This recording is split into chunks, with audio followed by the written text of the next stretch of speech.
AmandaLand, AmandaLand, AmandaLand.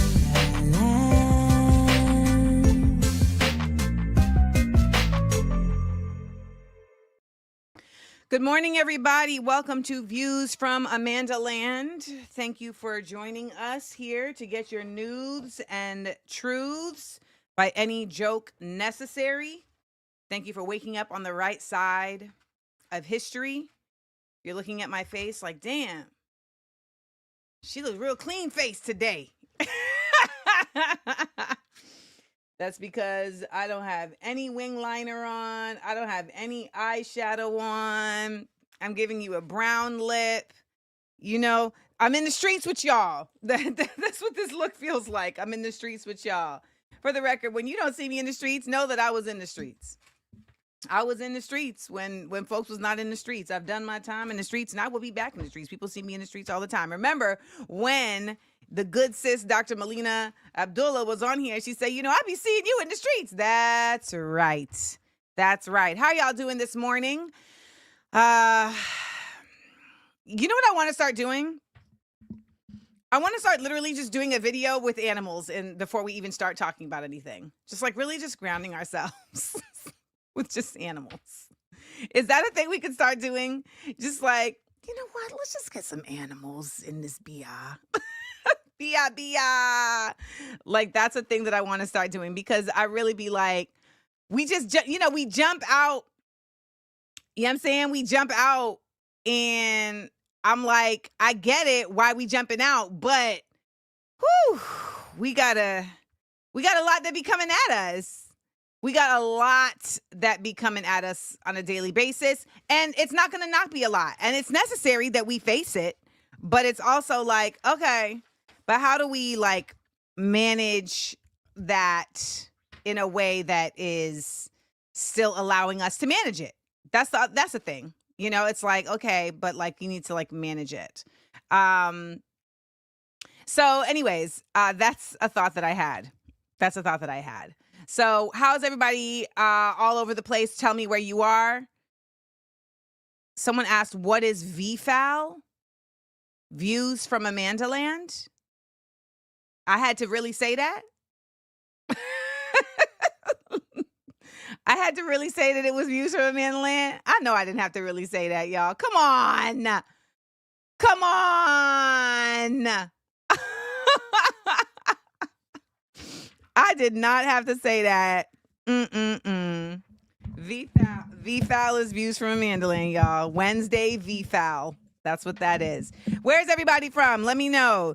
Today, we're going to be talking about a number of things. We have Rosa Clemente joining us for 60-second headlines. So looking forward to that. We also have Chekaho joining us to possibly, I don't know what he's going to talk about, but he said he's going to tap in. We've also got to talk about the Black church that now owns the Proud Boys. You know, ever so often in these dark times, there are positive things that show up. And so we always have to make sure to shout out the positive things that show up. Okay, so we're going to shout out the positive things that show up. All right, let's see where everybody's from. All right, we got people from Brooklyn. We got folks from, where we got folks from? We got folks from Jersey. We got folks from St. Martin. Shout out to St. Martin. We got San Jose. We got The Hague. We got Lima, Peru. I said Lima, Peru. We have South Africa. Hey, Mameli. We have, let's see, PDX is Phoenix. We have St. Louis, Missouri. We have East Harlem, New York. We got University Place, Washington, Los Angeles, Albuquerque, New Mexico. We got San Diego, Chicago, Dallas, Fort Worth, Texas, Montreal, Canada, Chile, Philly, Washington State, Puerto Rico, Toronto. Tara Fox is joining from the Bronx, New York. We got Orlando. Hey, Luna. and Lakeland. So they in the same spot. Y'all need to get together. Y'all need to meet together at a coffee shop or a Barnes & Noble or a black bookstore and just meet in person. Philly, Houston, North Carolina, Decula, Georgia. Decula, Georgia. I don't know nothing about no Decula, Georgia, but shout out to Decula, Georgia. We also got a DC native in North Carolina. And I guess I did have to explain VFOW, which I find troubling because the show is called Views from AmandaLand. So I don't know, maybe, yeah, apparently several people in here are like, yes, you did have to explain it. Don't take out your shame for not being able to put that together on me in these comments, okay? Okay, Fatima, yes, please. That's gonna get the show not moved along. Thibodeau, so you can express your frustration, just don't do it in curse words. Thibodeau, Louisiana, good morning from Los Angeles. You up early with us. I'm with it. Yay area. All right. Toronto want to check in. And we got Legos. Hold on, Jordy, please. Salt Lake City, Utah. And, we have Abu Dhabi. It's 8 degrees Fahrenheit. Reese, please. Shout out to everybody out there who's ordered their Smart Funny and Black pins. Comedy Rule ordered the bundle. Yes, I put the bundle back for sale. Y'all like, what are you talking about the bundle? The Smart Funny and Black pin is one thing, but then there's also the Smart Funny and Black bonus bundle, okay? So the bonus bundle includes the Smart Funny and Black pin. It includes the bonnet. It includes a sticker sheet, and it includes, Rosa here, early. Okay. Well, Rosa, you're going to be sitting around for a little bit. We got things to do. It also comes with a signed bookmark. All right. So it comes with all those dope things. And you can get the bonus bundle over there at, AmandaLandExports.com. So make sure you go out there and do that. AmandaLandExports.com right here. See, there you go. Boom. See, don't say I never. You understand the quickness with which I had to do that just now. The quickness. But there you go. You got your pen, you got your stickers, you got your signed SFB bookmark, and then you have me in a bonnet. Because I have to be my own model.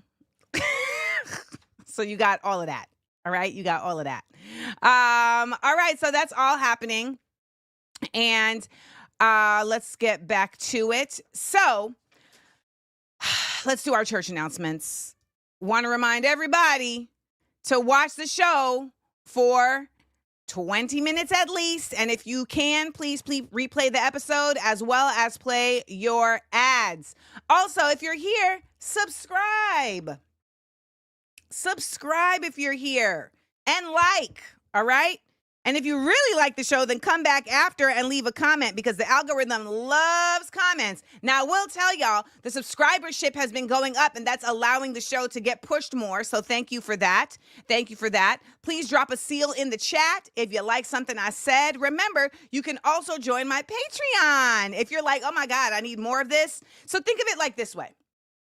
Substack is where you get the writing. Okay? YouTube's is where you get the content. Patreon is where you get the person. Okay? You get to interact. We do stuff like Zooms where we're all together, like the Passage Posse, like Color and Vibe. I also put my videos up there where I'm like thinking of things in real time, where I'm thinking through things. Then we get insight from each other. We also do the Small Doses bonus episode on Sundays where we all get in the chat together. And it's really the softer side of SEALs. I'm taking my time today because yesterday I had to rush because I had to get out of here. Do you know I still ended up missing the thing that I was rushing out of here for? Yes. I still ended up missing the thing I was rushing out of here for because the cab driver did not know where he was going. I don't know what's going on with Harlem cab drivers who don't know Harlem. I don't understand this. If I tell you I'm going to Riverside, why are you going to Amsterdam? I'm going to Riverside. Okay?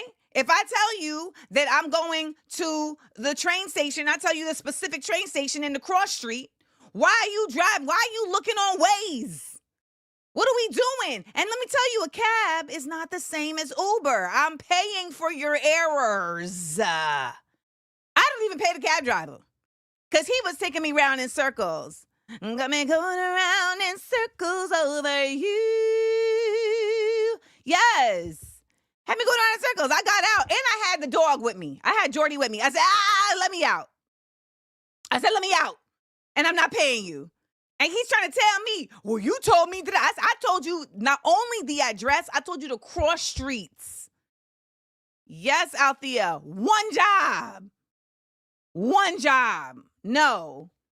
Back in my New York days, when it was at the height of disrespect, when they was really on one, I wouldn't even close the door.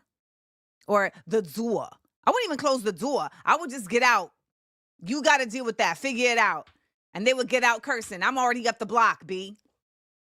I'm already up the block. I'm like, yo.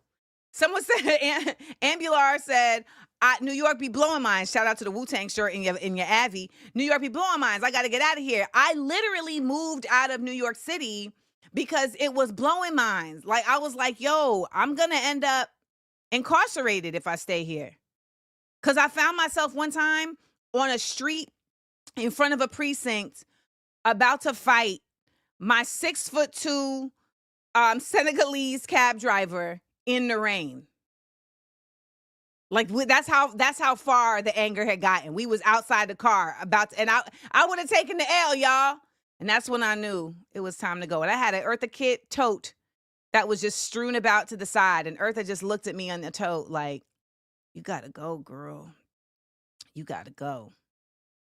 Y'all, did you know? Let me tell you about how fast stuff is moving. Did you know that my book, Body Waving Through the through the BS, went on sale yesterday? My book went on sale yesterday. My book went on sale yesterday. I couldn't even believe it. I was like, I need to tell y'all something. We literally approved the cover of the book, and then my editor was like, it's going up. It's going up. I want to take a moment to shout out my editor because I never knew how important editors were, like, to your book doing what it needed to do, until I was actually, like, doing a book. And I thought, okay, the editor is really just for, like, the purpose of the writing of the book. But no, they are also your advocate inside of the publishing company. And my editor is so, she when I tell you she rides for me, she was like, because we did Small Doses together. And there were some things that just didn't really go off the way they needed to for Small Doses. And I had an agent who was just completely pointless. And I remember I had a talk with the marketing lady, and she was 2 weeks before my book came out is when the marketing company, like the marketing wing of the publishing company, had talked to me. And I was like, I don't understand why I'm just hearing from you 2 weeks before. And she was like, well, you're very angry. And I was like, is this white lady calling me angry? I know this white lady ain't calling me angry for telling her, why do y'all ask where to buy books? Are you asking because, like, you want to make sure you're buying it at, like, the right bookstores? Because I'm always surprised when people ask, where do I buy your book? Or is it because you, like, want me to, because I can tell you. All right. So Liz ordered from Octavia's bookshelf. I appreciate you. Anyway, let me get back to my story. So I was like, but that being said, I didn't know that pre-order is how people get on the New York Times bestseller. All right. So the way it works is all your pre-order sales add up to the first week sales. So it ain't like just people are running out to get your book in that first week. It's that you had months of pre-order sales adding up. I had 2 weeks. So the fact that my book is already on sale right now and my book don't come out till October, I haven't even finished writing the book. It's going to be done. Don't worry about it. But I just was like, this is my girl. Sam was like, we're not letting this happen. And let me tell you, when I sold Small Doses to Abrams, not sold, but when I worked with Abrams, I had pitched Small Doses to several different publishing companies. She was the only one who got it. And you know what she said to me? She said, Amanda, these publishing companies in America are all still giving white old men the top of the pops when it comes to publishing, even though the number one buyers of books are Black women. So she said, Amanda, write the blackest Black woman book you want to write. And that's exactly what I did. And she rode with me the whole time. She was such a phenomenal editor because she's editing your work. She's not editing what she would have written. So shout out to her. We are in the mix of this. Thank you to everybody who's pre-ordering. So I put a list of places that you can pre-order Black-owned bookstores. There are many, many, many more Black-owned bookstores, but these are just particular Black-owned bookstores that I still have relationships with. So shout out to Mahogany Books in D.C. You can go to amandaseals.com for this list of books. For this list of places, by the way. You can go to amandaseals.com to find out where you can pre-order from. So go to amandaseals.com. I'm actually going to make this easier for you. Pre-order at amandaseals.com.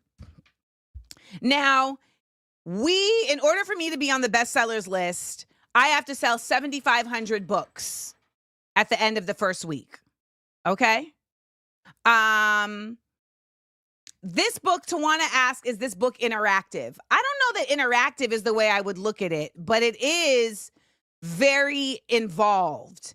It is my memoir. It's a midlife memoir. And I would say that it takes you on a ride because ultimately I don't deal with every situation the same way. And the whole book is me talking about different difficult scenarios that I've been in that I had to get to the other side of and how I managed to do that. And in some cases, it's therapy. Some cases it's having to just believe in myself and buckle down. In some cases, it's educating myself. There's a various amount of things, but there's a lot of, I'm excited because I didn't know the book was going to be this good. I ain't gonna lie to y'all. I didn't know the book was gonna be this good until I got to 75% of the book. I was like, Amanda, this is a good book. This is a good book, Amanda. You really gonna be hitting the people with something. So, yes, John C., I'm gonna do an audible version. Y'all know I'm gonna do an audible version. Y'all know I don't play around. So, someone post a link to Octavia's bookstore. Are you serious? Just Google Octavia's bookstore and post the link. Come on.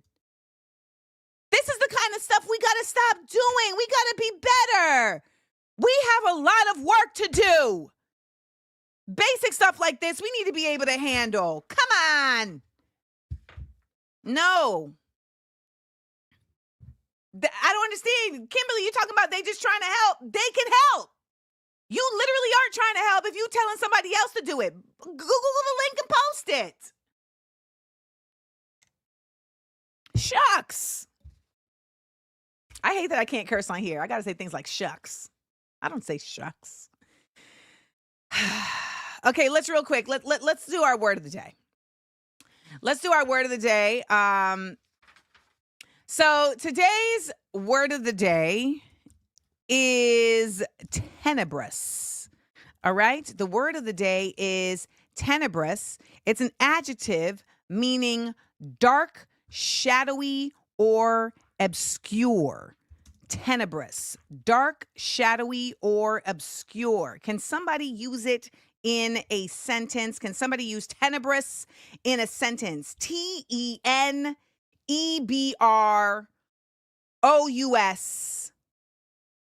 Dark, shadowy, or obscure. Dark, shadowy, or obscure. Reagan coming for y'all. She said word of the day should be initiative. Yes, initiative. One day I asked my bro something on Facebook and he said, I don't know, look it up, LOL. And I was like, that's what I'm doing. I'm using, no. Here's some tea for you. You know the day I stopped talking to Issa? I'm going to tell you the day. Here's some tea for y'all because y'all know you love some tea. So I'm going to give you some tea right now. Here we go. This is some surprise tea for you. This is the day that I stopped talking to Issa. We were all sitting around waiting to shoot. And we were chit-chatting. Everybody together as a group was all chit-chatting. And we started talking about this new show. A new show had come out, okay? And as we started talking about the new show that come out, Issa started reading a review of the show out loud to the group, okay? She's reading the show out loud to the group. So we're all sitting there listening and we're all commenting and involved in the commentary and in the conversation. Everybody as a group is talking. And when I say everybody, I mean the cast members. We're all chit-chatting about it, okay? Together, all of us together. And she fell off from the conversation because she was reading the rest of the article to herself. So then I guess when she was done reading, she said, oh, yeah, it ends with da-da-da-da-da. And I asked, oh, well, did they mention da-da-da-da-da? And she said, why don't you just read it yourself?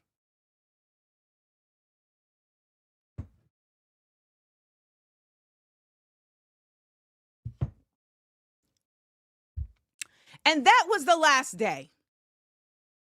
Because I had taken so much stankness and weirdness for the past 5 seasons. And it was the last season. And I just said, you know what? I don't got to take this no more. I don't know who the fuck you talking to. I don't know why you're even addressing me this way. We're in a whole group of people together. We're all discussing this. I'm actually showing interest. And so that was the last day. And I have never spoken to her again. Because I'm always going to show you respect unless you play me, which I have one time got out of my face because I felt played. And then she then tried to act like she was going to fight me when we was on stage doing a read about a movie. And I was like, stop, because we're not about to fight. And then we were able to have a civil conversation after that. I listen, she got in her feelings. Fine. But sunning me in front of everybody is unacceptable for a number of reasons. One, I am your employee. I'm your employee. That's number one. You're sunning me for what? Like, it's not that I did anything wrong. It's not like you're correcting me in the work. 2, I am your peer, colleague. And 3, I'm your elder. Boom, boom, boom. So that was the last day. I'm not doing it. I'm not going to keep putting up with this behavior. I'm not going to keep interacting with this. I'm not going to keep kowtowing. I'm not going to keep being the bigger person who comes and tries to soothe and smooth because you're the boss. I'm not going to do it. So that was the last day. So for anyone who's ever wanted to know, you just got a random tea. That was the last day. There we go. Okay, let's get back to tenebrous. Yes, tenebrous. Yeah, I was not tenebrous about my feelings moving forward after that. Very clear. Very clear. So let's let's get some of these sentences so we can bring up our guest.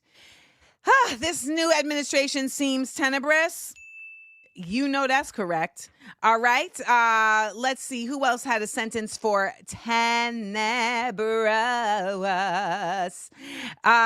Netanyahu smirking at the press conference yesterday was very tenebrous. America is becoming increasingly tenebrous as the year goes on. Yes, the spirit of Donald Trump and Elon Musk is tenebrous, originating of the reptilian variety. Touche. Let's get one more.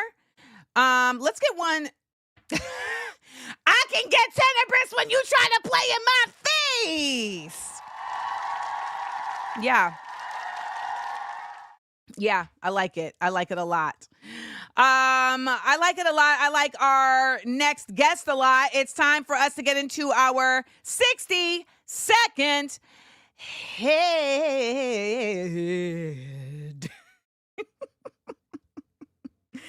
lines. AmandaLand. 60-second headline. And I run down some news right quick. Run it down, mama. Put us on. All right, let's welcome to the stage. I always say welcome to the stage because I'm so used to being on stage, but this is the stage, Dr. Rosa Clemente. Rosa, you're not meeting us at the same energy. You're not meeting us at the same energy. I got it. I'm an insomniac, so I usually sleep till like 3 p.m. But I'm good. Let's do it. I love you. Let's go. Rosa, what's going on? It's been like 90 years. No, I mean, I love, this is my sister. You know, the crazy thing is, I remember the last time I saw you in Brooklyn. And you were doing a comedy stand-up. I think it was African Diaspora, weekend with the International African Fair, over there. Okay. And I'm watching you with my husband, and I'm like, hey, girl, I'd like to link up with you now that I'm here. You're like, I'm moving to LA. That's a lot. I think I might have seen you at a party during the Golden Globes or what, but I remember that, and you're like, I'm out. So, yeah. And you did exactly what you said you were always going to do, including pissing off all the good peoples all the time. Love it. I'm here for it all the time. I mean, I just really feel like it's necessary to stay who you are. And LA is a place that really tries very strongly to tell you to not be who you are. And absolutely. I knew it was time to go when I really reached a point where, like, if I stay here any longer, I would have to change like the person I am to like subsist and exist. And I was like, I'm out. So I'm back in New York. We both left right before full-on gentrification. I'm back in New York though. Oh, are you in Harlem or BK? Neither. I will divulge to you later. Maybe the Bronx, the best borough. That's El Bronx. El Bronx all the time. Joan Morgan, Tarana Burke, me. We all lived around each other. Didn't know until we knew. Do y'all still live in the Bronx? My father has his business. No, I'm in upstate. I'm in Albany, New York. What's going on in Albany, New York? Well, girl, I had to get a new life. Like I had gone to LA to teach for a year. Mm-hmm. And then I think like the Mike Brown and a lot of stuff, stuff was happening kind of thing. And then when I moved back to LA to move back to the Bronx and restart our life, I couldn't get an apartment. So I called my homie. I was like, yo, me, Justin, Alicia squatting in somebody's apartment in the middle of summer. I need a place to live. My homie's like, yo, come here, set up. That was 10 years ago. Oh, yeah, we stayed with him. Justice got a real good government job, like nice benefits and retirement and healthcare. I know my lipstick, my sister's going to kill me. Do this thing. Yeah, she always says that. Which might look a little sexual now. So I mean, everyone needs a little zhuzh in the morning. Yeah. So. Anyway, I won't with lipstick again. But yeah, so we've been here kind of like my daughter's I think you got some on your face. Did I?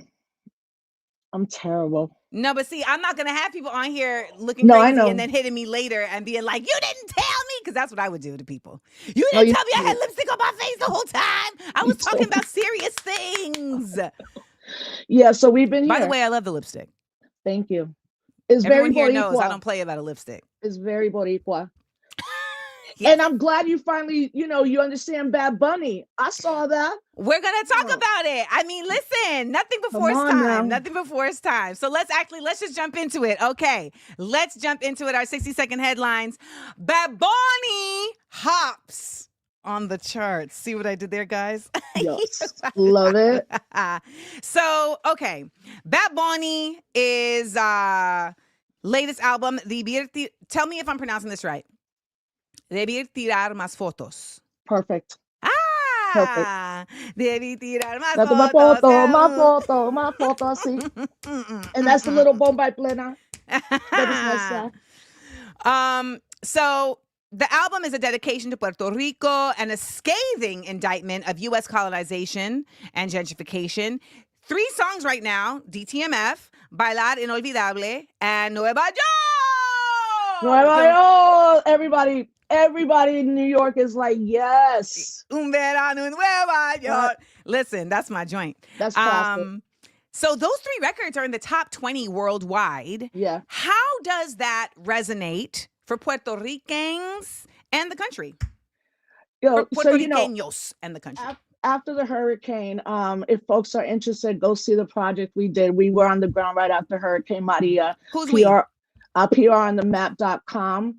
I brought like 5 younger Latino media makers because I didn't want to bring anybody from my generation because they're boring and hopeless. So I was like, I'm bringing young folks in, and I did.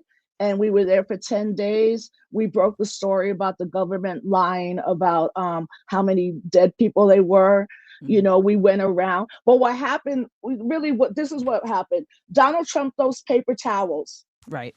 It changed the consciousness of the nation the next day. Because for a long time, we're people in Puerto Rico have a colonized mindset. So their thing is like, without America, we don't have nothing. So when he threw those paper towels, the next day people were like, F the US, we doing this on our own. So since 2017 to now, Bad Bunny rose up during 3 years after that, when the governor of Puerto Rico with all his boyfriends were found sending like crazy sexually explicit violent text messages about Carmen Yulín, who everybody got to know because Donald Trump called her the nasty woman. And people protested for like 33 days straight, and he had to leave. Like, the helicopter came down, they threw that ladder, and his wife, his daughter, and the $60 million they stole from the money that J-Lo and A-Rod and them raised for Puerto Rico. And wait, allegedly Donald Trump stole $60 million of... No, not Donald Trump. Oh. There was $60 million raised by the likes of like J-Lo and A-Rod and a lot of famous people.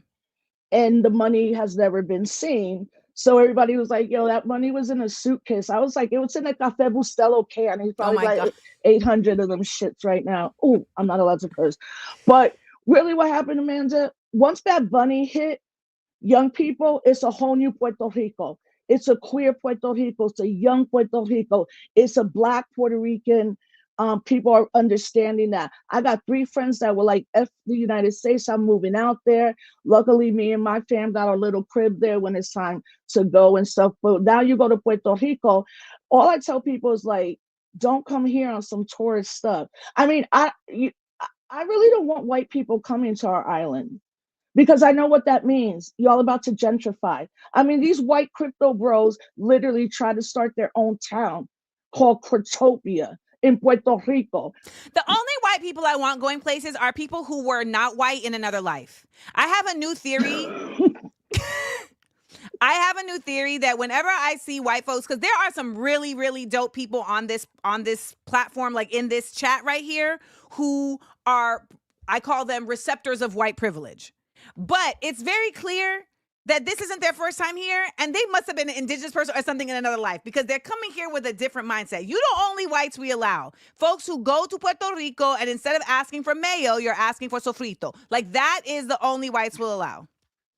I don't know. I feel a way about it.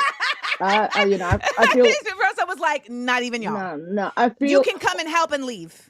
Yeah, I mean, absolutely. And you can demand freedom for our nation. And you can talk about why Puerto Rico should not be the only colony left in the Western Hemisphere, you know, and never before I hadn't felt what's happening right now. The fervor for independence, I've never felt that until recently, and it's a beautiful thing that's going on. But be best. That's why they're filming all these reality show vacations in Puerto Rico. The gentrification is already there. We're just trying to stop it. So how does Bad Bunny play into that at this point? Well, when Hurricane Maria was happening, he was working in a little bodega, and he started writing rhymes and like getting to be known. And when the governor bounced, he's the one that was able to bring 1.5 million people on the streets. Puerto Rico has less than 3 million people, and half of them protested for the governor to come out. But most of them cite Bad Bunny and his politics of why they wanted to be on the streets, young, queer, Afro, Black, like dope young people. And now everything he does, he makes a political statement without being a boring political statement. Yeah, like I saw you say something about how the fact that one of his songs could hit top 3, that's salsa. You know, like I saw you talking about like the specific types of music going to such a high level that it meant something impactful. So I just wanted you to bring that to these people because I need y'all to know bailar inolvidable. Bailar inolvidable. In Nueva York. Those are my like every day. You know what's dope about Bad Bunny too? He could have done a Las Vegas residency, and he was like, "F that! I'm gonna do a residency in Puerto Rico." He sold 500,000 tickets 4 hours in 24 hours. Everybody but me, because I'm dead ass broke, is going. Even my sister. My sister's like, "I'll send you some nice pictures." I'm like, "Send me a goddamn plane ticket." I need to be all up in Bad Bunny's face. No, but yo, the fact that he did that, he turned the game around. He really, really did. And he also is getting a good handle on racial politics, because when Black Lives Matter started, people like, well, at the height during George Floyd, people were like, he's not political. I'm like, you can't say that, dude. He just became a reggaeton MC. Yeah, like he's young. Let him get his footing. Right. He's not going to be, but his racial politics, he's also not a Black Puerto Rican, and he gets that. And he gets that he has a certain amount of privilege, especially in the genre of reggaeton, which everybody should know, really, a general from Panama, y después Tego Calderón, those are the reggaeton gods, and they are Black, you know what I'm saying? And he has given tribute to that. Tego Calderón. No, that's my dream. Back in the day. My dream. I'd be trying to find him. I go to Puerto Rico, I'm like, yo, anybody see Tego? They're like, dude, go back to Albany. Hilarious. Just for the record, I want to make it known that I also am a very big believer in acknowledging aesthetics, and Bad Bunny is fine. So I just want to point that out. Yeah, well, I told Jess, I said, don't let me near him, because that'll be the first Puerto Rican man I ever kissed. So, ever. I love Black, African-American Black men. Consent first. Ask for consent first. I will. Or I'll do the 2 little cheek. Well, love you. You're too young for me, but I love you. But I love you. I'm going to try and find my Tego Calderón picture while we are on this chat. Next up, I don't know if you heard about this. Oh my God, I did. Just before you brought me on, I said, what the F? I was like, the Black church owns the Proud Boys. I was like, who's the judge? Like, we should be sending him cookies or brownies, or even better. All right, so let me break it down for you. So in June of 2023, y'all, Judge Tanya M. Jones Bozier of the Superior Court of the District of Columbia ruled that the Metropolitan African Methodist Episcopal Church in Washington receive $2.8 million as a part of a default judgment against the Proud Boys after the organization's former leader, Enrique Tarrio, a Latino. Sorry, everybody. We're very sorry. From all the Latinos, we are so sorry. And several of his subordinates attacked it in a night of violence after a pro-Trump rally in December of 2020. Under said ruling, The infamous far-right group was also stripped of control over their trademark. That's the big money there. That is. They are That's not the allowed to money. sell any merchandise Or with it goes either to its name or symbols without the consent of the Black church. I didn't even know that was possible. I didn't know that. Like, I was like, so the reason why Anybody. they did that was because apparently like they didn't have the money to pay the ruling. So it's one of those things where it's like, well, if you don't have the money, then we're just going to get it from somewhere else. Like that's the United States, you know, whatever property you own, they'll come for it. So if you don't have that, that's why like Alex Jones, that's what's happening with his ruling. They are like, okay, all of your companies, all of your homes, the ruling was some $1 billion, all of that, they all get that. I love this. I'm like, we need to do this even more. But the Black church owns the Proud Boys. Like right now, that they are like whatever, head spinning, so in an underground bunker. Like, oh, put that on the list too when we really come up, because they're coming. We don't know when and where, but they prepping. They are definitely prepping. I want to go grab something while I'm gone. Can you talk to the people about how and why a Latino ends up as the head of the Proud Boys? Yes.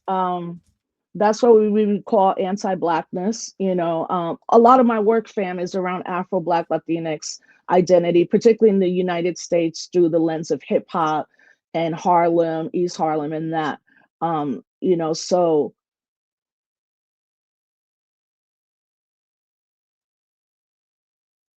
sorry, I lost my train of thought for a second as I was thinking.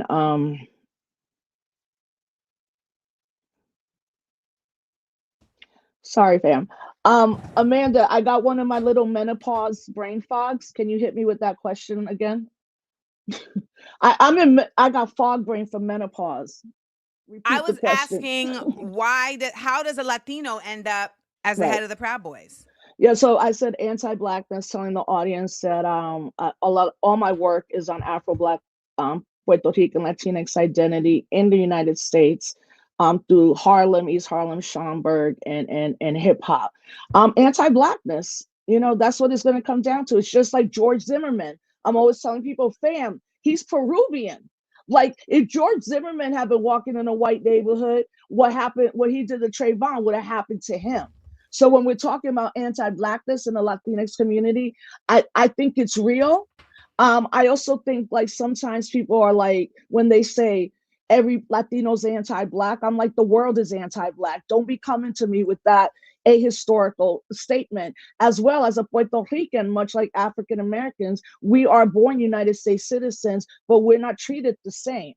You know, so unfortunately, though, at least in my family, not my core family, I have a huge family, like huge, you know, some of them are Trump folks and they're anti-Black, you know, and I'm like, yo, dude, you trying to come to my house? I ain't going to that barbecue if you there, you know.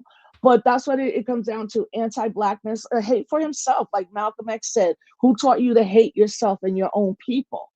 And it makes them very dangerous because obviously there is some core group of particularly Latinx men that are super conservative, against abortion, like all those conservative issues, you know. But that's how. Wait, did I miss some Roland Martin shade while I was gone? Because I want to be in on that if that's happening. Can you hear me? Yeah. Oh, did I miss Roland Martin shade while I had stepped away? No, I don't think so, unless somebody's shading on the comments. Oh, because there was shade. And I was like, if I missed it, I want to be here to be a part of it. Okay. Someone in the comments was like, Roland Martin is not loved in Chicago. He is a Democrat shill. That is correct. That is so correct. 100 yes, and Roland Martin correct. absolutely had my name in his mouth, even though he has my phone number in his phone. This is mi Antego Calderon. That's me God. over here. That's so dope. Where was that? This is at Sirius Satellite Radio, and these are all the other Latino workers. And then me looking very La República Dominicana. Looking totally. very. I like you totally look Boricua.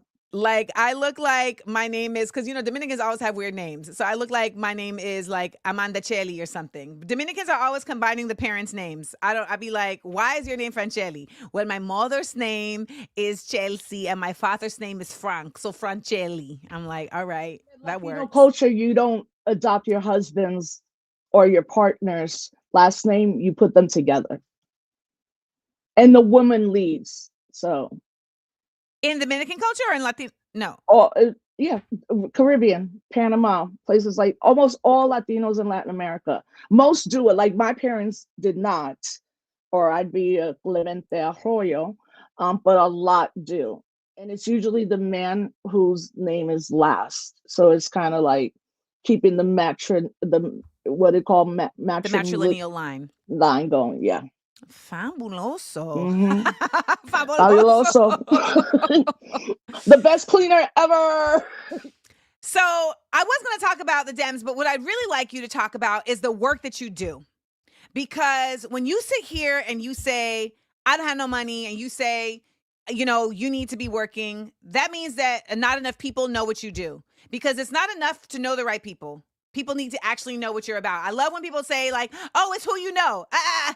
It's not who you know. It's who knows. It's not only who you know, it's also who knows what you about. So I'm going to give you the stage. And I would love for you to speak to folks on where your mindset is in terms of the work that you do. And I feel like people like you and I in this time are imperative because you've always been the same person. You have always been the person who is rallying folks together. The first time I met Rosa, I was at an event where they were trying to get insurance for hip hop artists. Y'all were trying to create health insurance for hip hop artists. I remember I was there with Immortal Technique. Immortal Technique, Omawali Adewale at Hunter College, and the organization was Game. I'm pretty sure I have a picture with me and Tech from that event in this same file that I found this picture of me and Tego Calderon. So I'm going to give you the stage, Rosa, because I want people to know about you, what you do, about your credentials, because there's a whole doctor right here. And when someone like J.D. Vance says that professors are the enemy, that means that those of us who have the knowledge need to speak louder. So you have the stage to do so. I appreciate you, sis. So yeah, like I was saying, fam, um, a lot of my academic work, but my whole being is about me as a person of African descent, Afro-Boricua, Black Latinx, and all of that stuff. I particularly, for 20 years, have always identified myself as a Black Puerto Rican and have passed that down to my daughter. Definitely for decades, I've been out organizing and movement building, especially all the years I lived in New York City. It was a great time. We were fighting against the Rockefeller drug laws. We were trying to get police out of schools, trying to make sure that our institutions survived and all that. And now I'm at a point in my life where I am going back into the classroom and I want to teach and I want to mentor young people.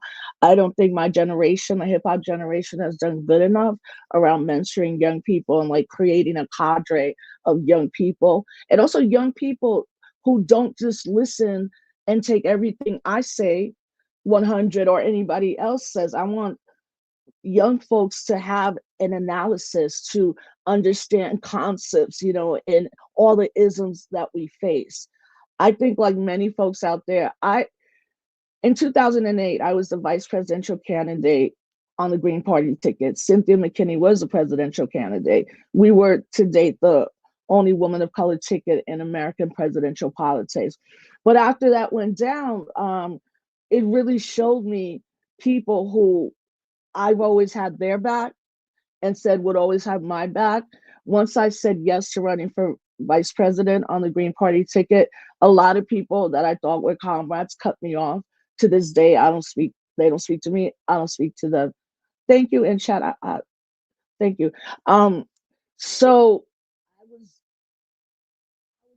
I graduated from Cornell University, and now, 12 years later, I can't get a job. So I decided to go back to school. I got recruited to get my PhD at UMass Amherst in the W.E.B. Du Bois department, and I was also like needed time to decompress and understand what happened and to kind of let go of a lot of anger that I had towards people. So me, I've been finishing my dissertation for years because right when I moved to Los Angeles to get my pre-doctoral um, fellowship was when a year after Trayvon had happened, that's when also Ferguson was rise like Ferguson had just happened, and Talib Kweli and some Jessica Care Moore, we got together and we were like, we need to go to Ferguson because what I was seeing in Ferguson was real different. I've gone to so many protests that sometimes they're so scripted and performative, but I knew once I touched down in Ferguson, this was a whole different level of people. These are like the cats in the street, the sets, those that have been kicked out of school, you know, the violence of the St. Louis police department, the Ferguson department. And I really viewed that moment as a new moment for young people coming into the movement. Unfortunately, what happened is a lot of people use Ferguson. There's a lot of people out here making millions of dollars while they have let Ferguson people left them and have not supported them. And I didn't want to do that. So I stay connected. But what I realize is that too many of us are depending on voting to get us free. Voting does not free us. Voting is a tactic to use. But at the moment that we're in right now, I'm gonna tell you all this. I didn't predict that Trump was gonna win. I know electoral politics in and out. I was like, this dude's gonna win the first time. Because I was here in Albany, New York, only 2.5 hours from New York City. Doesn't mean that New York City folks, they are Trump people, but there were a lot of Trump signs. And then he won, right? And now he wins again. He's now a convicted felon, but he also he has immunity for any act that he does from the Supreme Court.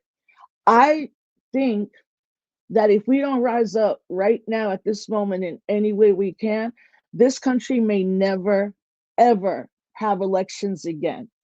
And just read and see what happens in fascist states. So remember that he wasn't supposed to win the first time, and he did.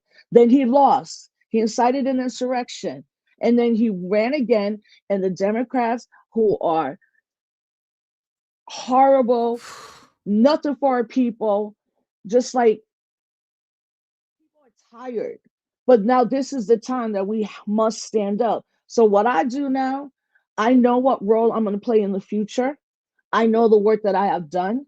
I know what my ancestors want me to do, right?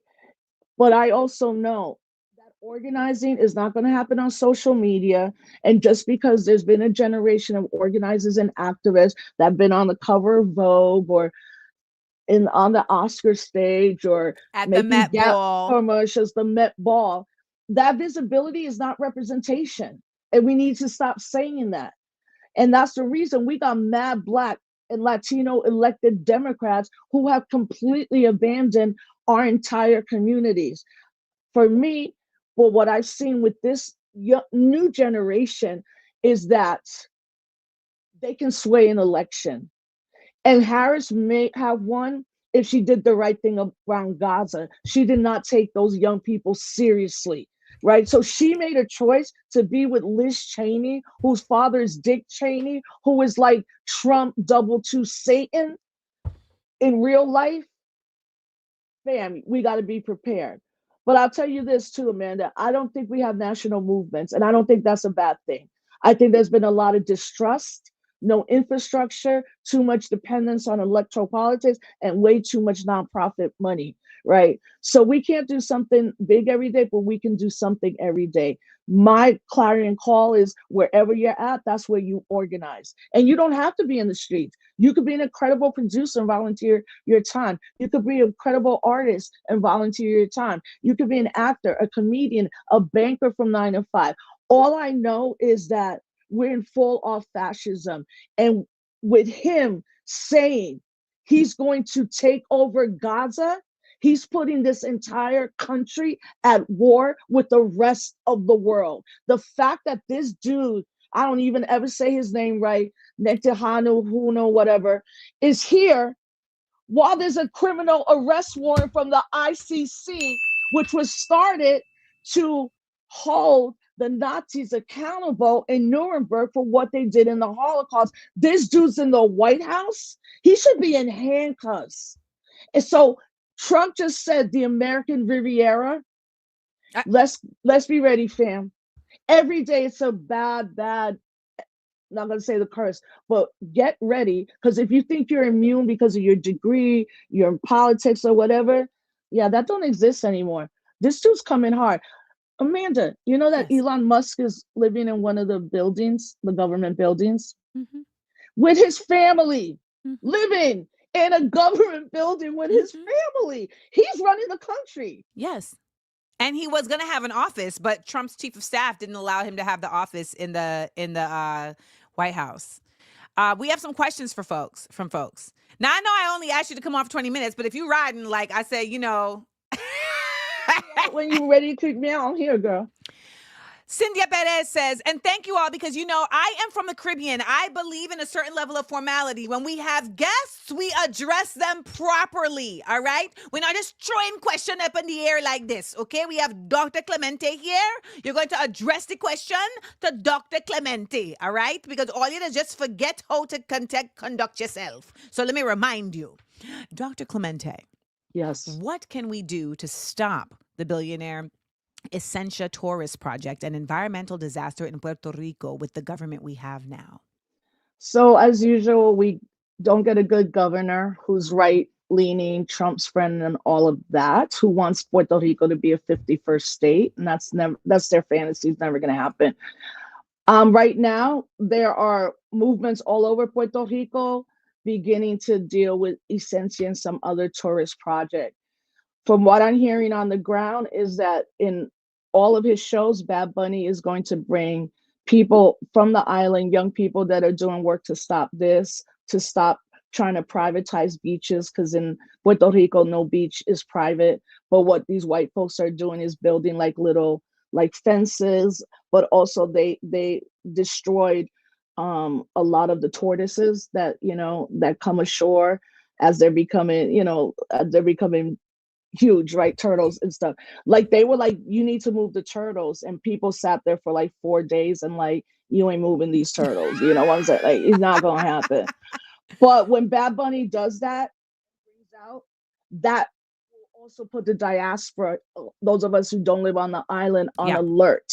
You know, so people from who are Boricuas, sometimes some have even never gone to Puerto Rico or can't afford it. And I would say, don't matter. You're Puerto Rican. Don't buy into that colonized mindset that says you're not a really a Boricua. You're going to go to Puerto Rico and your family's going to make fun of you because you have a different accent. But that's not how we roll. That's white supremacy trying to divide us. You know, so I think with Bad Bunny doing that, I think all these projects are going to stop. And there are a couple big things happening from what I hear. And when we can talk about it, we will talk about it. You know, there's an underground. There's always an underground. All right, next pregunta. Andrietta says, Dr. Clemente, look into Brotherhood Sister Soul. I'm sure you probably know about Brotherhood Sister Soul. Of course. We all know. I think we all know about. Yeah. Do you know Nando Rodriguez? Yes, I do. You know, I went to purchase with Nando. Just so y'all know, Nando, who's worked with Brotherhood Sister Soul from day one, Nando was the person who got me into hosting. He used to be in student activities at SUNY Purchase, and they would do this thing called the Elon Night, and it was kind of like a talent show. And he came to me and was like, "Yo, like, would you ever want to host this?" I was like, "I don't even know what that means." And he was like, "You know, like, we give you like this is the run of the show, and then you just kind of like keep the crowd engaged and whatnot." And I was like, all right. And that was my first time ever hosting. And then I went on to, I'm a vet. I'm a veteran now. I didn't know you went to SUNY Purchase. For people that don't know, that's the State University of New York. I went to Albany, but Purchase is known for performing arts and emerging artists. It's a great campus. I went to Purchase as an acting major, and then some funny stylists went down. I ended up leaving the conservatory. Well, I got kicked out of the conservatory. And then they tried to kick me out of the entire school. And I appealed it. And then they didn't have a Black Studies major, but I created a Black Studies major so that I would stay in school. I really didn't want to stay, but then I was told I needed to stay. By the way, this is the night I met you. Oh, you found it. Y'all know I don't throw nothing away. Immortal Tech. This is the night I met you. He Literally. never Look at my smiles, face. but never, he smiles because he never smiles. I'm like, I'm not taking the picture if he's not smiling. He always tries to give like, I'm on the front lines. And I'm like, take a smiling picture with me. You're happy to be here. So this is the homie. Shout out to Immortal Technique. Oh, wait, where'd you go? Okay, there you are. One more question. Dr. Clemente, in your organizing experience, who do we build true trust? How do we build true trust when we don't know each other's world? We need that trust, but it's not there yet. yeah, I mean, that comes with doing the work together. Like I was telling the audience before, when I ran for vice president and lost, or people stopped talking to me, it took me a long time to trust anything or anybody. Really? It really messed me up. But Tell me more about that, because I went through something similar last year. yeah, so when I ran for Green Party in 2008, my assumption coming out of the political hip hop convention is, Cynthia asked me, I'm like, let's do it. Mm-hmm. It's funny because I was not in a good place when my sister took us in. And I was like, I ain't working, so let's go. Let's run to be vice president. But as soon as the announcement came, I had people that I had gone to like jail with, protested. Some of my elders basically were like, you'll never work again. Nobody wants you on any panels. This is Why? that because Obama was running. And I'm not talking about just like liberal. I'm talking about like people who like, we never vote. And then they're like, but we're voting for Obama. Right. So particularly in the hip hop activist movement, I relate so I was dead much. it. I was dead it. And that's why I ended up going to UMass, because my professor, who's also part of one of my political circles, was like, you need to go to school. You need to process everything that happened, Yeah. kind of thing. So for me, I I've always literally spent this morning talking to Mark Lamont Hill about my PhD because I'm going back next year. also, because he got his when he was 26. He's like a genius. I I'm like, know. He's a geek. I love Mark. He is so um but then I decided I'm not changing who I am. I just have to be more discerning. But I'm not going to let someone There take you away go. from that. And also, when Pam Africa of the Move family calls you and says, it doesn't matter, you've been consistent your entire life, Yeah. you're going to be good. Yeah. But again, discerning, like I'm 52, I don't need no more friends. You know what I'm saying? Sis, I'm like, I'm right? good. But you know what's one of my favorite quotes from Paulo Coelho? The author of, for those who don't know, the author of The Alchemist. Trust everyone, but never sell your sword. And I know that in his version, it's like never sell your sword, like don't get hired to be a sellsword. But in my version, the sword is actually a cutlass, a machete. And what it's really saying is trust everyone until it's time to cut them off. Yeah. And that's the discernment. And lastly, I'll say this too. People have to understand that in movement work, all of it is already infiltrated, right? Tell it. I Speak on this. I have a knack for finding out who are the disruptors and the agents. Because I saw it in Katrina and I called it out, and people call me crazy. And 5 years later, his name is Brandon Derby. He wrote an essay about he was an FBI informant put on the ground in New Orleans right after the hurricane. When I was in Albany, New York, for those that don't know, this young brother from West Africa, Amadou Diallo, was shot 41 times. Yes. Back when that shooting happened, it was the most bullets we had ever seen. I was living in Albany, New York, and I'm like, I got to get the F out of here. Like, I have to get out of here. I can't be here anymore. My boyfriend proposed to me, and then his pregnant girlfriend came to my house. And I was like, oh, okay, that's how that's going to go. And I was like, I got to get out of here. No, me gusta. So the Diallo tribe got moved up here to Albany. So then my ancestor, Richie Perez in Panama Alba, one's alive, Richie has passed, from the Young Lords were like, that's why you're staying there. And we started the campaign for 6 weeks. But there was, the verdict was coming. We had gotten one of these white girls to work in City Hall. And every night she would come and tell us what they were preparing to do when the verdict came down, right? Because we Nice. all were like, it's going to be not guilty. It's 4 white cops, Albany, New York, whatever. Mm-hmm. We're having our last organizing meeting. This white boy, his name was Christian. He's like, yo, who's bringing the guns? This is a white boy. Yeah, at the meeting. This is my thing. If the white boy don't turn up with the guns, but you asking that to me is a discernment. The white boy has to show up with the guns and say, these are my guns that I am distributing. Right. It can't be which one of y'all. And I was like, That's all the right, odd. Christian. So my homie, Victoria, we look at each other. The meeting's over. I was like, yo, we need to follow him right now. I'm like, dude, this is the setup. He's gonna, when the verdict is not guilty, and we're standing in the middle of the street facing horses while New York City starts to pop off in the city, and we know we're gonna get arrested. This dude is talking about guns. We follow him. He tells us he's a student at a college. So we follow him in the car to the bus stop, and the DT rolls up and they were like, come in, like this. So 7 days later, the verdict came down, not guilty. It's pouring rain. It's like crazy. We line up to start our protest. He shows up. I look at him. I go to the police sergeant, the white shirt lieutenant, who we had to have like negotiations with, because the verdict was coming down. And he's Irish. I'm like, Lieutenant Flannery. Yeah, he's an agent and he's talking about guns. And he said, what? Oh, hell no. They removed him. I lie to you not. About 18 months later, I'm in DC at an MLK event. Huge, huge event. I'm walking out, signing. Well, hey, Rosa. I said, Christian, what's your name now? What agency are you working for? He looked at me and left. I never seen him again. I got that little bruja thing in me, like. What you mean somehow?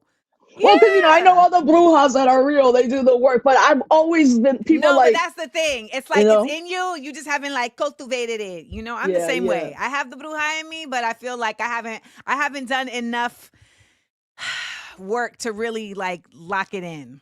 But so the story was be discerning.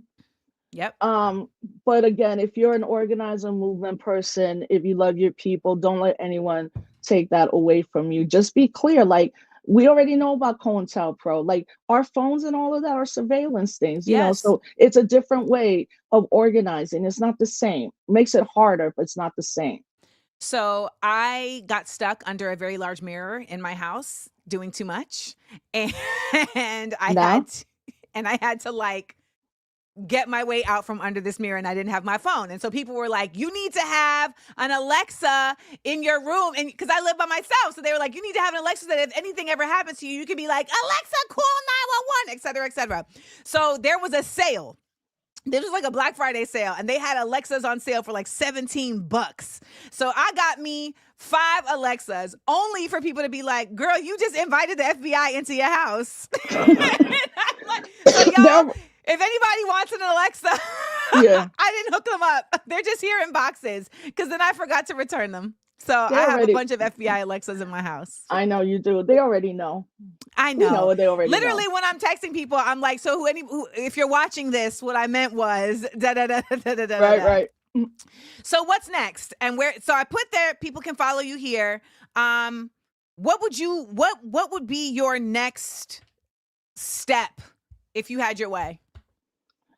For you. I'm finishing dissertation, getting back in the classroom. I want to teach and mentor. I'm in the 3rd phase of my life around activism and organizing. I think for me, it took a minute to, really know what I wanted to do. I wasn't raised in a movement household. The movement raised me, so I've always stuck through some things that are probably not healthy for me, kind of thing. And I'm good. Like, I've always been a teacher, so like I said, back in the classroom and fighting the good fight around Black studies, because they're coming after us, whether you're in higher ed, private or public. they're coming after us. Like Yeah. they're going after students, they're coming after professors, but there's always some way to get back in there. And I know that's what my role is now. And I'm 100% okay with that. And continue to do the little bit of media I do tonight is my show weekly, Disrupted Chaos. We get into deep, deep stuff. And then on Thursday, I have my show. Where can Can't people Stop. watch Disrupted Chaos? Oh, sorry. Disrupted Chaos. You can see me on YouTube. I StreamYard on YouTube, Facebook, and Instagram. What's the address? YouTube. So YouTube is Rosa Clemente. And then Instagram is Black, like the whole word, Black Puerto Rican PhD. And when do you do Disrupted Chaos? 7 p.m. Eastern time. Is it every Wednesday? Every Wednesday, yep. Tonight I'm gonna have one of our former political prisoners, Jalil Muntikin, that finally is out for now 4 or 5 years after spending 50 years in a prison for being a member of the Black Liberation Army. And then on Thursday, I do my Can't Stop Our Blackness, where I specifically focus on Afro-Black Latinx identity. Not every person's gonna identify as Afro or Black, but the work they're doing as a Latino, I bring them on, but really it is to specifically talk about Afro-Black Latinx in the United States, because most of the work around that is centered on Latin America and Central America. The Caribbean sometimes gets left out, but what is often really left out is us who were born here, grew up in hip hop or in the Bronx around other people. We may never have been to our homeland, so our resistance is here in the United States. And that's on Thursdays at 7? Yeah, Thursdays at 7 p.m. as well. Yep. Okay. So there's no shortage. I see people in the comments are resonating with you. They're like, oh my God. Now you know. You can check out Dr. Rosa Clemente on Wednesdays. Okay, you can check her out on Wednesdays with Disrupted Chaos at 7 p.m. Eastern on YouTube at Rosa Clemente. Okay. On Thursdays, you can check out Can't Stop Our Blackness. It's black, y'all, because we black, y'all. We blickety black negro, y'all. Yeah. That's Thursdays at 7 p.m. Eastern on YouTube. And you can follow Dr. Rosa Clemente on Instagram at Black Puerto Rican PhD. We did it. Girl, I love you. And I know everybody knows how brave you are, but I think I've always felt a kinship with you, because even in the hardest times, we have stayed true to who we are. And I know you know that, but I hope you really, really do know that, because you are incredibly important. And the things that you stood up for, most people couldn't have done what you did. I mean, they try to stop your career and you didn't let them. Thank you. Today I was like, sometimes, because I think we're also people who are really about it. We are constantly asking ourselves, are we doing enough? Right? Are we doing enough? Are we doing enough? Are we doing enough?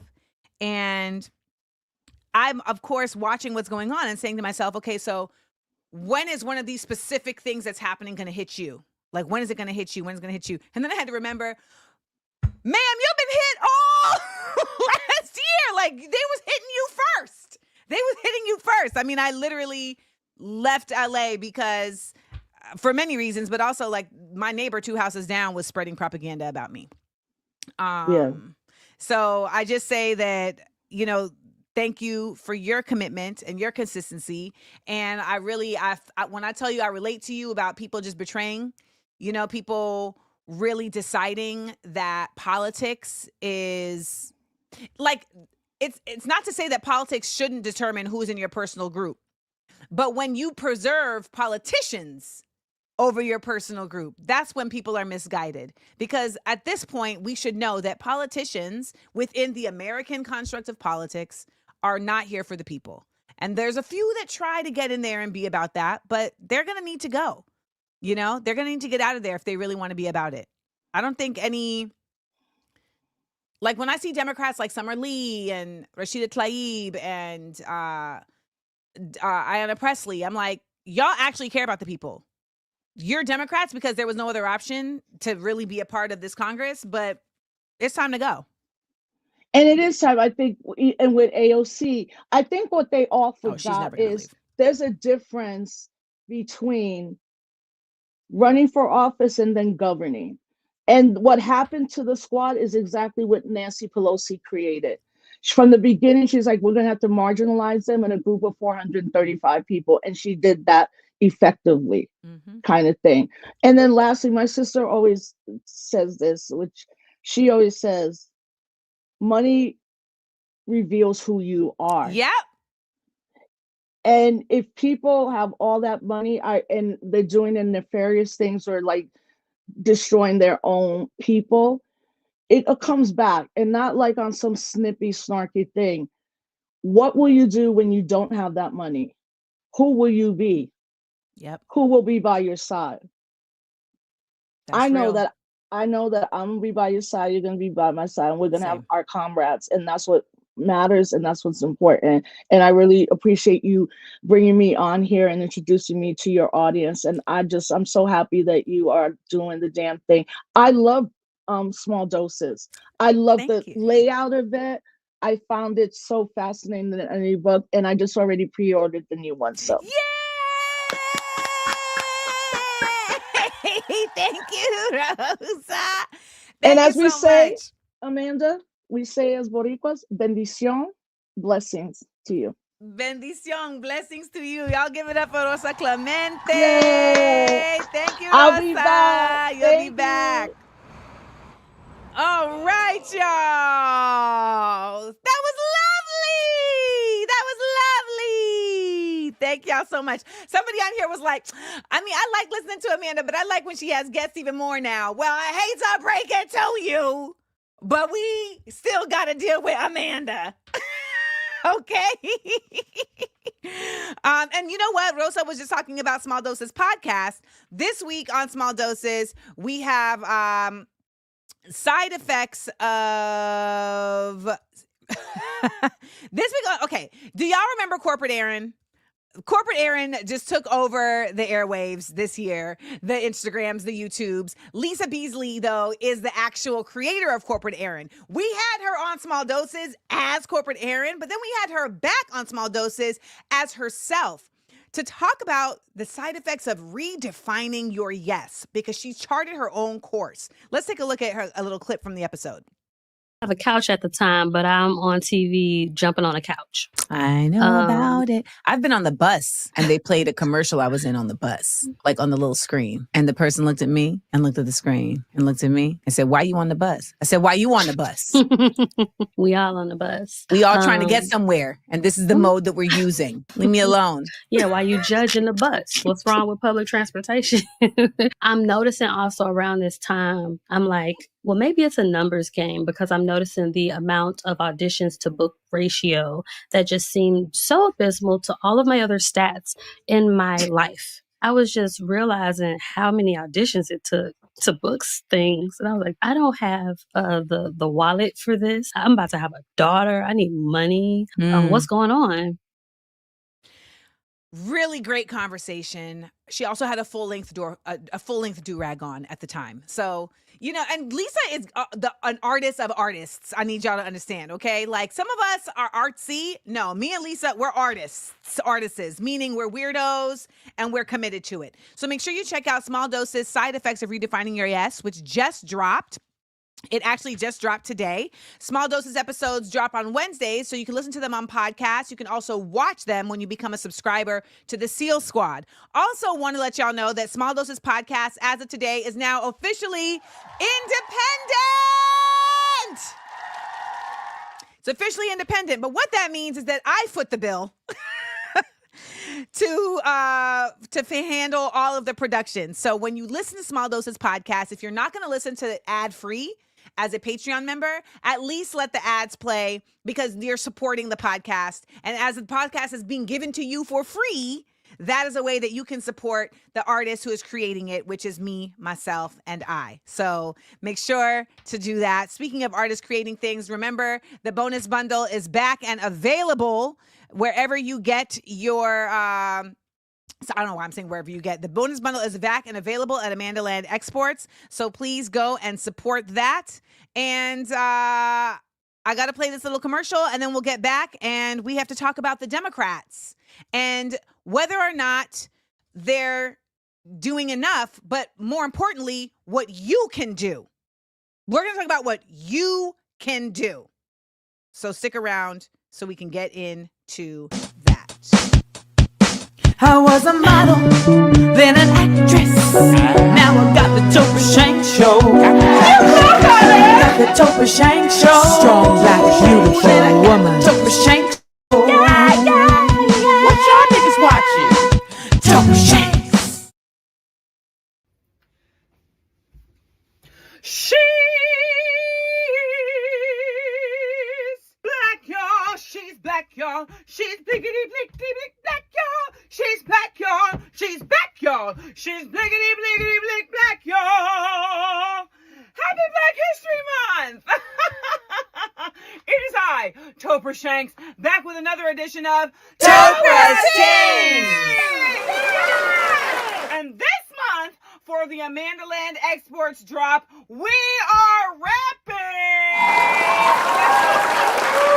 Yes, get yourself a smart, funny, and black pin to represent smart, funny, and black people. Topra, do I have to be smart, funny, or black to buy this pin? No! No! As a matter of fact, at a time when so much effort is being made to make black people not funny, because we gotta get serious, while they try to take our history and shove it down deep, while they try to say that DEI is about lowering expectations, when we all know you needed us to raise your babies, you needed us to clean your houses, you needed us to cook your food.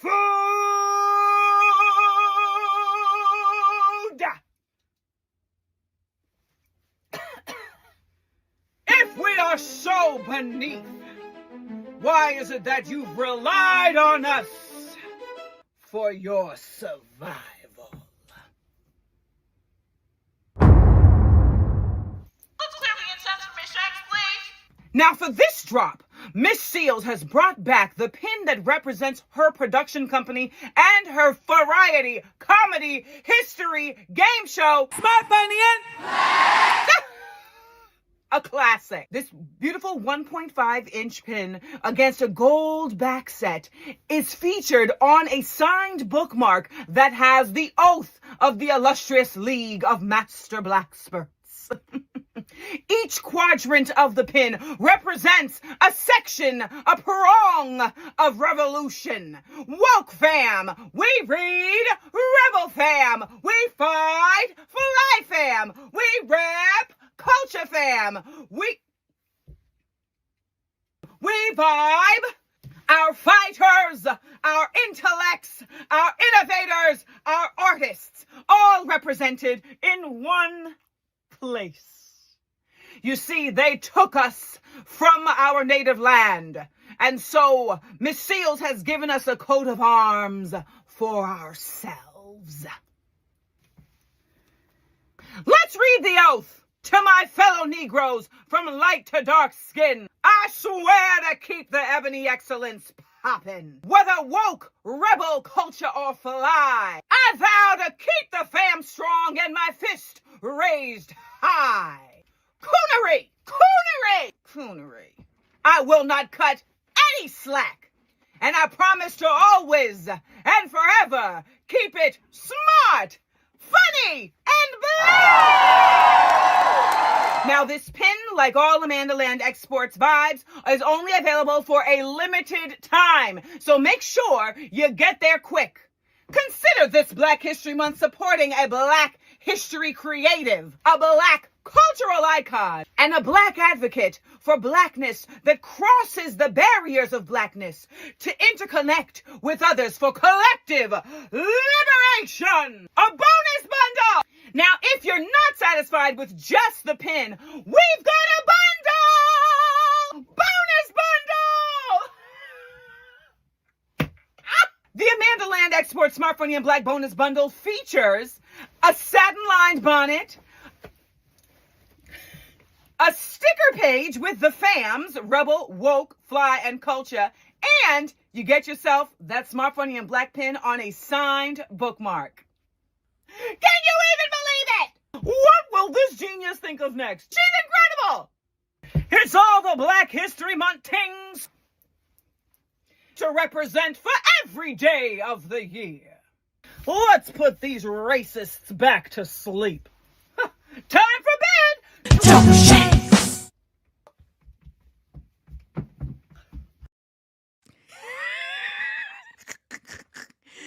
So you can go to AmandaLandExports.com and support and get your pin, get your bonus bundle, get all that good stuff. In the meantime, in between time, you know what it's time to do. Okay? Y'all know what it's time to do. Hey. Show your love. Show your love. Show your love. Show your love in a couple of ways. Subscribe to the Patreon, baby, or get a super baby. You can also hit me on my Cash App. Either way, that's where it's at now. Understand, I know you don't got a lot of money because these people are acting funny. I don't expect a lot of dollars, but if you can't spend, won't you holla? As in, tell your crew about what I do. Tell a friend to come to AmandaLand. Tell a friend, listen to AmandaLand. We're on podcast. Tell a friend to listen to the show and play the ads and let them go.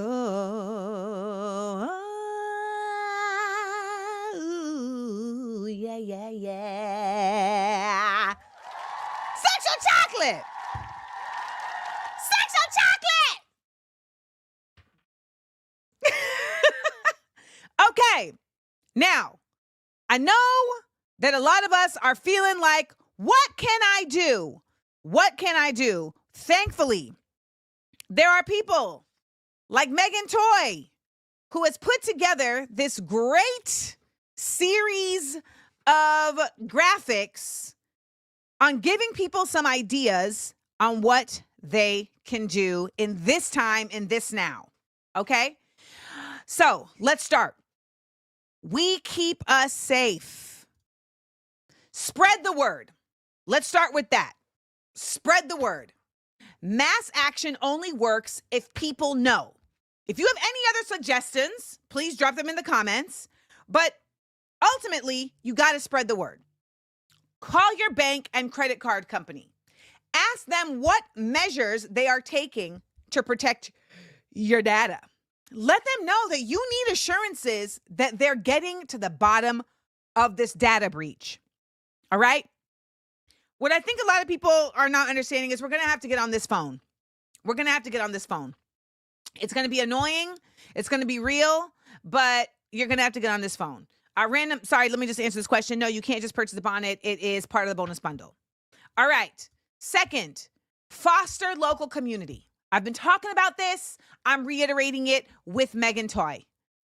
Mutual aid, skill sharing, and collective strength. Building strong local networks is one of the most powerful ways to resist corporate and government overreach. Share food, skills, and resources. Get to know your neighbors. If you don't know where to find your community, you can message Megan. Her @ is down at the bottom right, @_Megan Toy. Next, flood the FTC and SEC with complaints. So, this man is breaking laws. Now, of course, we know that when we're dealing with unlawful people, that doesn't really mean much. Nonetheless, Musk is breaking labor laws, security laws, data privacy laws. The government won't act unless we make them. Now, I'm not going to say what I want to say because I can't, but the reality is that this is not enough, but it is a part of what is necessary, okay? Americans really like to think that just litigating things is going to make things change. I don't believe that, but it is a part of it. FTC.gov, SEC.gov, DOL.gov, file complaints. Find a local CSA, a community-supported agriculture that lets you buy food direct from a local farmer, okay? Direct from a local farmer. Next up, force Congress to respond. Call their donors. So this is the one that I really, really, really, really stand behind, because we are in a corporatocracy and an oligarchy.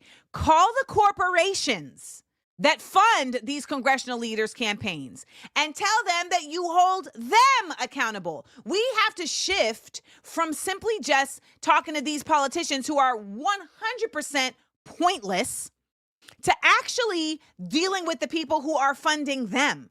We have to find a way to really dig our heels in and get to the bottom of who is causing all of these levers to go and who is not being checked about causing all of these levers to go. And it is the corporations. Hit them where it hurts. They only care about one thing: ad revenue. So when it comes to X's advertisers, let them know you don't support the companies that are funding fascism. Go to checkmyads.org. Okay? Go to checkmyads.org. These are all very real things. And I know that there's a lot of realities around what is like the limitations of what people can do, right? Of course. Now, when I designed the Smart Funny in Black logo, there's 4 quadrants. We got Rebel Fam in the green. We got Woke Fam in the yellow. We got Culture Fam in the black. And we got Fly Fam in the red. What these mean, they're not simply just because it's cool. It's because there's a multi-pronged approach to revolution and culture shift. Not everybody is able to do the same things. However, we can find our space in at least 1 or 2 of these quadrants. Rebel Fam, are you the fighter? Are you somebody that already has the aggression that you're trying to get out? Well, baby, you know that you can put it in a different direction, one that is actually uplifting your people. Are you the one with the sneakers in your trunk at the club just in case? Because I remember one time I went to the club in Dallas, and my homegirl Ashley, like some chick was really trying to play me in the club and actually went out to the car and put on her chucks and came back in and was like, just in case, okay? Just in case. Then you need to know that about you. However, when we go to the yellow, that's the woke fam. These are the people who are all about the administration of things, who are all about the legalities of things. These are the historians. These are the people who have the pattern recognition to be able to say, oh, this is going to happen. This is going to happen. These are the strategists. Okay. Some of us may not be the fighters physically with our hands, but we are with our minds because we've read the literature, because we're paying attention. We've written the literature. And so you can be a part of that. Woke fam, we read. Then we have our artisans, culture fam in the black. So if you're on the mic, if you're writing, if you're painting, don't ever think that art is not an essential part of revolution. Art also is a way to attach and attract and invigorate people who may not be inspired by all of this talking, right? Who may not be inspired by reading. But maybe they need to see it visually. Why do you think Diego Rivera was doing all these communist murals, giant murals on socialism and communism? Because sometimes it's just the imagery that gets to people and makes them see what they can't see. And when we see so much effort at tenebrous, when we see so much effort at being tenebrous around history, the arts ends up being a place to break through. And I will always say what I remember reading once. Historians tell the facts of the time. Artists tell the feelings of the time. So if you are an artist, don't feel like you are not a part of this. You are at the bottom. You are the roots. Last but not least, we haven't read the Fly Fam. These are the folks with the charisma. The Fly Fam are the ones who know how to take things to another level to engage people. They're the ones who remind us that our dignity will never be diminished, even at the threat of being attacked, of being denigrated, etc. Fly fam are the ones who remind us how fashion and style and identity end up being an integral part of revolution. Okay? You think it's coincidental that all of these indigenous people have their own arts that is 100% representational of their identity? Hello. Shout out to the Palestinians with tatriz embroidery. And when we look at Black Americans, hello, shout out to us. And I believe ours is our hair, along with quilting, et cetera, et cetera. So when we look at this image was not created just because it was cool. This image is a part of a guide for us in this Black History Month, in this Black History Year, in this Black History life, on how we, even if we aren't Black, can be a part of a movement for change. Because we need guidance when we have had so much effort at them diminishing it. So much effort. So today we had an actual organizer and a movement leader and a thought leader, like somebody who was in all of the things. And then she put on the red lipstick so she could be Fly Fam with the purple hair. So shout out to Rosa Clemente.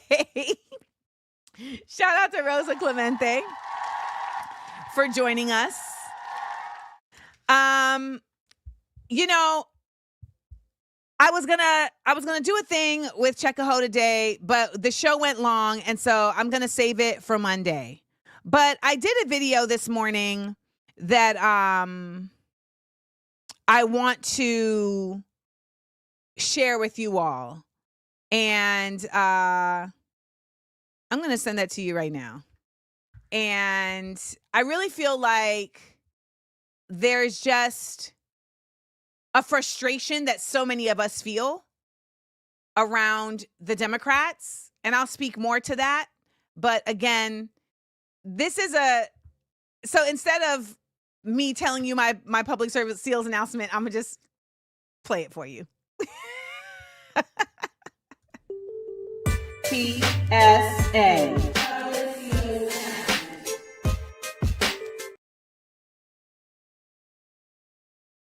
Of course, it's taking its time to download. I really thought I had this together. I really did. I'd be really on here like, okay, I can organize this on the fly. And then the technology be like, nah, chill, yo. Chill. But it's important. And so we're going to be here when it starts to play in 10, 9, 8, 7, 6, 5, 4, 4.5, 3, 3 3/4, 2, 1.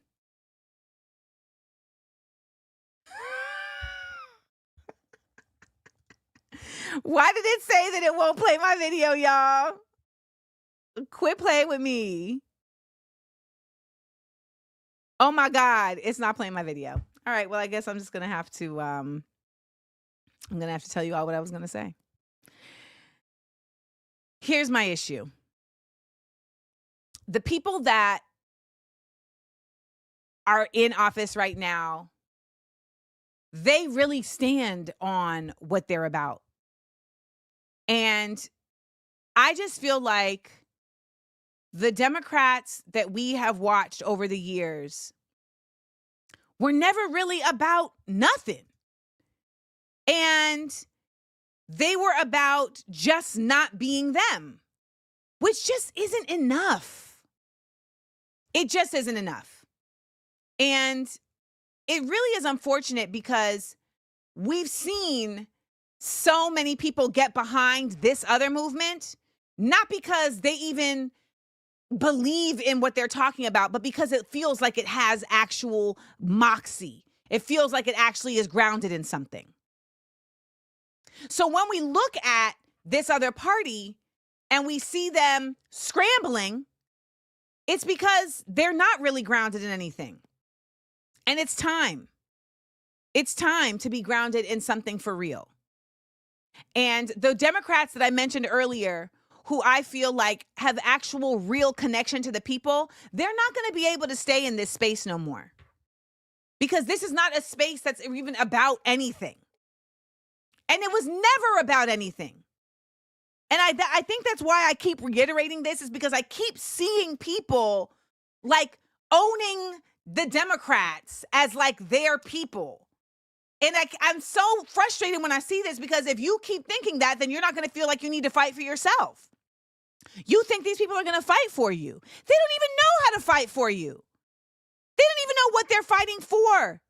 Y'all, the Democrats are taking money the same way that the Republicans are from the same people. The new DNC chair, yeah, he's a full-on Zio. He literally said on Twitter, quote unquote, "From the river to the sea" is a chant used by extremists to support the destruction of Israel. It is appalling to embrace this rhetoric in this statement, which also doesn't even acknowledge the slaughter of Israeli and American civilians. This is disgusting. That is not what "from the river to the sea" means. It means that Palestinians will be free from the oppressive and apartheid rule of Israel. And the DNC chair that they just put in place, that's his messaging that he put on a public platform. And that's who y'all are still behind. I cannot stress enough that Zionism is racist. And any black people who are aligned with it are weaponizing their blackness against other black people. Yes, I'm speaking to you, Hakeem Jeffries. So when we see them, we have to know that they're going to do whatever they do, which is nonsense, but you have to find other ways. And shout out to Megan Ty @_Megan Ty for creating this great resource on how we can keep us safe, because no hero is coming to save us. We are the ones we've been waiting for.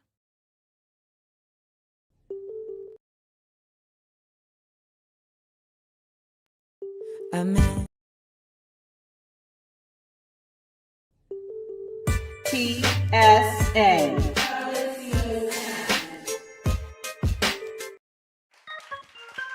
All right, that's the end of the show, guys. What a fun time. Shout out to our good sis, Rosa Clemente, for joining us.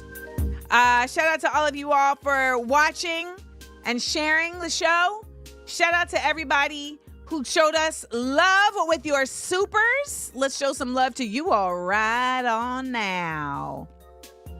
And shout out to everybody who submitted questions for the upcoming interview that I will be recording tomorrow, that is going to be available on Patreon only. I'm really looking forward to it and really excited to be in a safe space. It's like one of those things where you come to understand, like, okay, you're a public figure, so people want to know things. But you also come to understand that it doesn't mean you have to put up with everything. So I am no longer putting up. I volunteer as tribute to aid with audio and other tech needs. Is that right? How can I get in touch with this person? Please assist. You're needed. It's Wednesday, which is the end of our week. Nonetheless, I wish everybody the rest of a good week. And make sure you check it out. Make sure you check out the latest episode of Small Doses Podcast, which I need now more than ever, because, again, it is now my financial responsibility. And I'm hoping that I can actually eventually be able to bring back Desmond Thorne's podcast, Adventures in Black Cinema. It was a fantastic podcast. I just couldn't continue to footing the bill because we weren't able to get it marketed. But I think now we could figure it out, especially with the support of viewers like you. Stay strong, y'all. Put your fists in the air and plant your feet on the ground. We've got a lot to do, and we're going to keep on doing it. And we're going to make sure that we continue to take our 30 seconds of stillness. 30 seconds of stillness. Y'all know that I'm never ready with 30 seconds of stillness, but I'm about to be ready right now.